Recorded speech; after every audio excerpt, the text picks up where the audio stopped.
meeting to order. This is the agenda finance meeting, Friday, June 1st, first quarter financial update. Ms. Katie? Okay, I have a request to keep it short and sweet, so we're gonna do that. What page is that on? Turn the page. I know it looks daunting that it's 30-something pages, but we're only gonna focus on 2 pages, okay? So just jumping right in, the general fund's the very top. I'm just gonna kind of go through the report. Every fund is separated. The first column is the budget that you adopted for 2018. The second column, the 2018 actuals, that's where we are through March of 2018. And the total budget remaining, anything that is less than 75% is something that you probably want to pay close attention to, unless it's like a one-time payment, like an insurance bill or flood insurance, something of the same sort. So general fund, total revenue, we're at 1.2 million. That's mainly our ad valorem tax. We still have other revenue to be collected closer to the end of the year.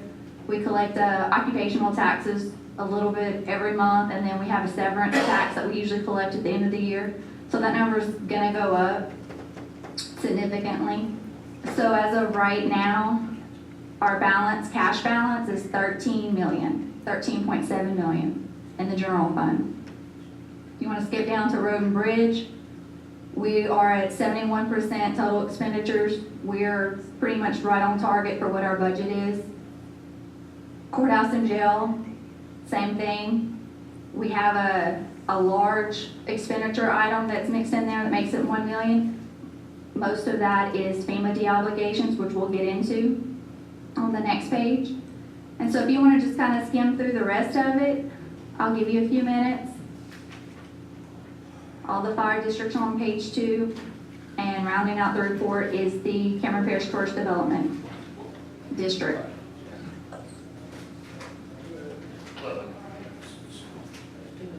Are there any particular districts you want me to focus on? Do you want me to go through all of them? So Katie, we're right on point at this time. Yes. Coming through the 5th month, fixing to roll into the 6th month. And right now, we're right on point, right on schedule. We are, but not through the 5th month. This is just the first quarter, so this is January through March. Okay. But we're pretty much. But we are, when we haven't reconciled May yet. When I looked at April, we were right on target. We're not overspending. Cash is coming in as projected.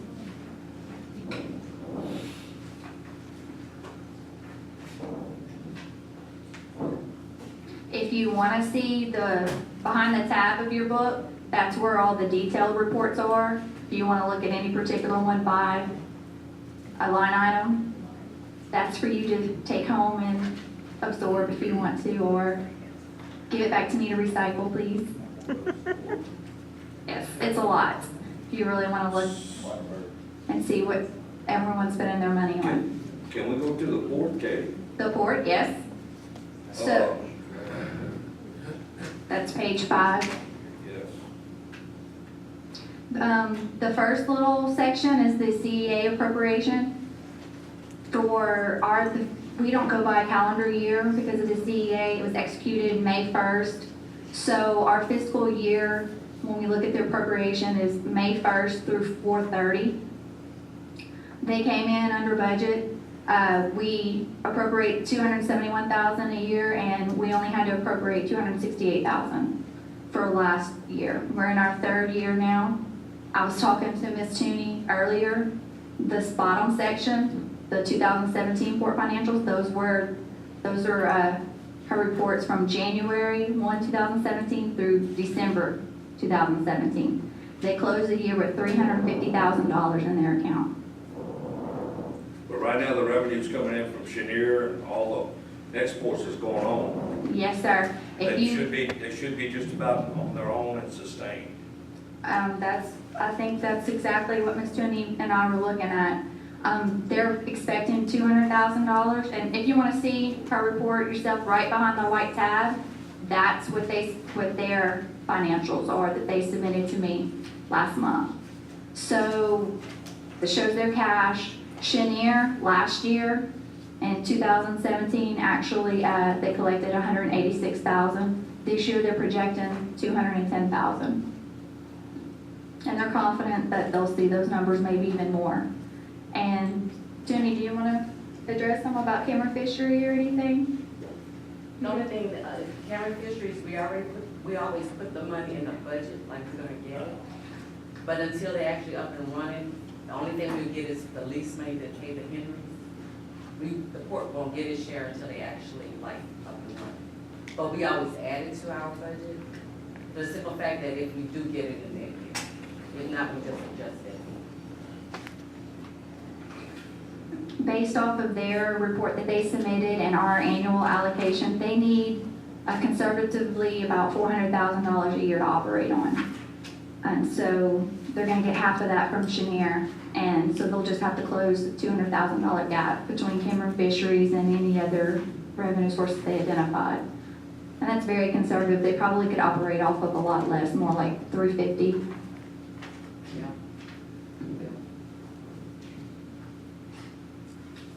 And if you also look, G2 LNG is in there because they have a subzone. So we put their money in there, like, that's what they would have to pay every year. But until it's actually activated, then we put that money in there like we're gonna get it, but it's not necessarily we'll get it. Until they actually activate. You just made a statement that I don't know if I see eye to eye with. You said conservatively, they're gonna get they're gonna spend $400,000 a year, right? Yes, sir. But conservatively, they can probably do it with $350,000. 350 would be not a conservative estimate. I mean, if they go over, if something major happens, they have any major building expenditures or When any, you're talking about Revenue. $400,000, $50,000 is a lot of money. yes, It's a lot of money. yes, sir. And we need to make sure that everybody is operating, especially if they're coming to ask for the jury for money, are absolutely cutting every penny they can cut and get away with it. You Yes. don't need to assume, in my opinion, that they can free will. As long as you're asking for money. For example, you're asking for $200,000, and you can probably get away with $350,000. So we'll put $400,000 there. I didn't ask for them to put 400. I just meant for them to base their decision off It's of. beside the number. Okay. It's the concept, it's the thinking Mhm. that we need to make sure that these entities are abiding by. As long as you come and ask us for money, you gotta show us that you're making every attempt to save money. Mhm. Right? Yes, That's our goal, right, Yuri? I believe, that's how I feel anyway. So, that goes for the port, for the fire protection, for the rec centers, for everybody we're in charge of. You come and ask us for money, you need to be making every effort to operate with less.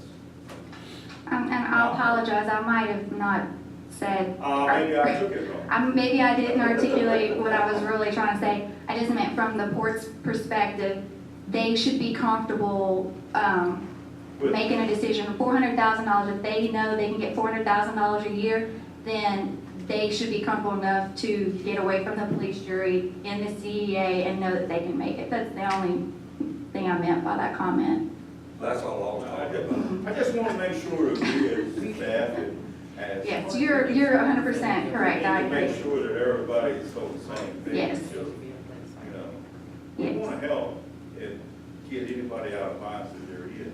But we want to make sure too that they're operating their departments in a way, especially if you're coming out. We feel very confident that by May 2019, we appreciate y'all help totally, but we will not need it anymore. And that's y'all's goal. No, but that's the goal. But that's the goal, right, that's y'all's goal. And like I said, we And I appreciate that, and I as the drawer, appreciate that, because that was the goal from the start, Right. Mhm. so. Ms. Tony, Yes, sir. can I ask you a question? They have rental payments down here, $19,000 worth of rental, what do y'all rent? It's classified as a rental payment, but it's what Cameron Fisheries pay for the property lease to the entities. They pay us and we pay them. Yes, just a pass through. It's just a swap of money. It's a funnel of money. Yeah, through the CA, they pay us and we pay them. So it's really, it comes to us and it goes right back out. It's there. It's money that comes to the board. Yeah, it comes in and goes right back Some out. of it's got to come directly back. Good job, Katie. Until it Beautiful job. I like it. Oh, wait, I'm not finished. Make all nervous. I swear. Don't get her nervous, she ain't through. 2 more minutes. Okay, so the page She's so not a Ryan Boyle, she gonna take 5 minutes. cleverly skipped was page 4. FEMA Dion, I just want to give you guys a really brief update on this. A lot of the ancillary districts and entities we're working with on repaying this, so I already went to the library board and updated them on the process. I've been working with Grand Lake Fire and Cameron Fire. Basically, the total columns, which you want to pay attention to, that is right now what we're estimating is going to be repaid to FEMA, that $1.2 million. General fund's looking at about a $400,000 hit. The library, they're aware of their $352,000, so if you hear anyone talking about that, it was in the pilot a few weeks ago. That's something that they've authorized me to work with FEMA on setting up a repayment plan for them. They don't want to just pay it back. And probably the biggest question that comes with these FEMA deobs is, why did it get deobligated? And it's not so much of the deobligation that they decided not to give you the money, it's really an overpayment. The way the PWs work, or when a PW is obligated, they give you the money immediately based off of your need of what they're projecting. They don't take anything into consideration like NFIP deducts or any insurance money that you would collect. So they give you the money, and then when you're going through closeout, you have to give them proof of all your insurance that you receive, proof of your insurance coverage, and then they get a final number. And 9 times out of 10, you're overpaid because of that. Because once they figure in the insurance and any of your deductions, then they ask for the money back. So that's what we're working through with everyone. Most of the entities have the surplus funds to just pay it and get it FEMA off their books. Some of them that do have the surplus prefer the payment plan. The only thing that you have to be leery about with the payment plan is, I don't know where FEMA's gonna fall when it comes to a future declared disaster. Because the way they like to do things is they wanna offset what they owe you from what you owe them. So that's one thing that I've been telling every district. If you have this payment plan set up and we have another disaster, you might not get any money that's owed to you. They might withhold it to pay your debt. And you really are in the most need of funds during a declared disaster. So if you have it now, it's best to just pay it, so you have the money when you really need it, versus them withholding all that money because you owed it from 10 years prior. So that's really the only thing that I've been telling people. And it's up to each board. I haven't come to you guys yet about this repayment plan yet. We still have 2 open PWs out of all of them. Out of 350 RETA PWs and 370 IPE PWs, we have 2 open, and they're both for the library. That's what I'm saying. I was wondering when that page is gonna be able to be left out. Yeah. So they are in closeout, not 100% closed, but they're closed as far as we're concerned. It's in FEMA's hand or GOSEP's hands right now. I'm hoping that by December, they'll all be closed. They've been closing about 10 every 3 weeks on average, so we'll be done with FEMA just in time to get our Harvey obligation. I gotta tell you, we used to operate, Daryl, when we adopted this budget back in the day, we used to put $3 million up for FEMA, potential FEMA deobligations. If this is where we're at, it's not as bad as we anticipated it was 5-6 years ago. You know, when we were working on this thing. Yes. Yeah. This is not a surprise. I mean, this is not a terrible figure out of everything that we got. Yeah. Well, Hey, Jane, wait, How much we allocated for OEP's office? Next month. E911. Let's see, Well, OEP, do they have plenty of money? They're not even- They're okay? They're broke? their revenue, I tell you, leave them alone, no more. they get about 30,000 a year, and their expenditures are 238,000 a year. So we give them 30,000 a year and they spend 230,000? And they part of it. Thank you, Katie. So I can't afford your lunch next month.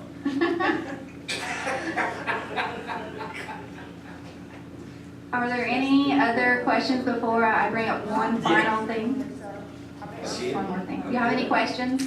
Good. Please don't ask Lee that. Come on, what you Well, I'll got? go ahead and say it while he thinks of his next question. As you probably all have noticed, Greg is getting close to retiring, by his countdown clock that's been in his office. I think he's at 133 days, last time I looked. He's been an employee for 30 years in October, doing our payroll. We all are going to miss him, depending on when he retires. He's, not promising any day longer than October. He is eligible to stay for 2 more years. I don't know if he will. He hasn't committed to us yet for that. So what I would like to do, with your permission, is open up an interdepartment transfer and see if there's anyone that's already a parish employee that would be interested in transferring and working with Greg and trying to see if they can learn 30 years worth of knowledge from him before he retires to a better place. Does anybody, showed any interest? We haven't really asked anyone. We just really kind of been talking about this, the accounting staff, and Greg's told us what his plans are, that he's not promising us any longer than October. So with that, Pam, Kayla, and I sat down, we discussed everything, what we thought we needed to get the job done. We feel like we need to bring somebody in now that I don't think it's something you can just learn in a 2-week notice. So we do have a few things that need to be done that kind of haven't been done in the past, and it's our fault, we just hadn't made it a priority. But if there are job duties that this new person could do that would help them learn Greg's job, but at the same time accomplish something for us that we need to have done, which is go out to each entity that we do their payroll for, sit down with them, document their payroll processes into a little binder that could be a sub-part of our payroll policy and procedure manual. So it's step-by-step on how their employees get paid, when they get paid overtime, when they don't. Do that with every entity throughout the parish and document it, make a book. And then come sit back, and every time he does anything, write it down, step for step, how he did it and why he did it. They're gonna have to create all new login names for all of our insurance and retirement accounts that are online. That's gonna be time consuming. And then we purchased Laserfish 2 years ago. We have yet to set up that automated process. We'd like to have new employees come in and give them an iPad, and they fill out all their enrollment forms on the iPad, and it automatically saves in our computer. Kind of go pretty much paperless if we can. Scan in all of our old employee folders, have it all automated. So there's a lot of work for this person to do. They won't just be sitting there watching Greg, or Greg won't just be sitting there waiting to retire. I think we have enough work to keep the new employee busy and keep Greg busy till he's ready to retire. Sir? Fish? Laser. Oh, Laserfish.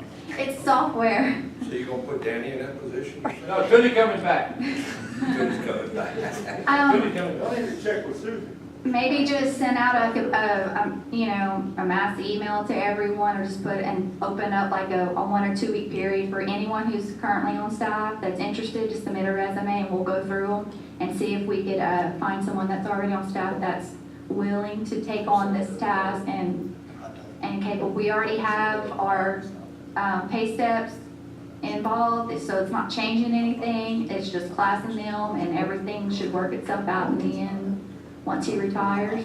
So that's all I'm asking for, is just an interdepartmental transfer request. Now, depending on who it is, if we do fill that position, I don't know if that department might need to replace someone. I guess we'll cross that bridge when we get there.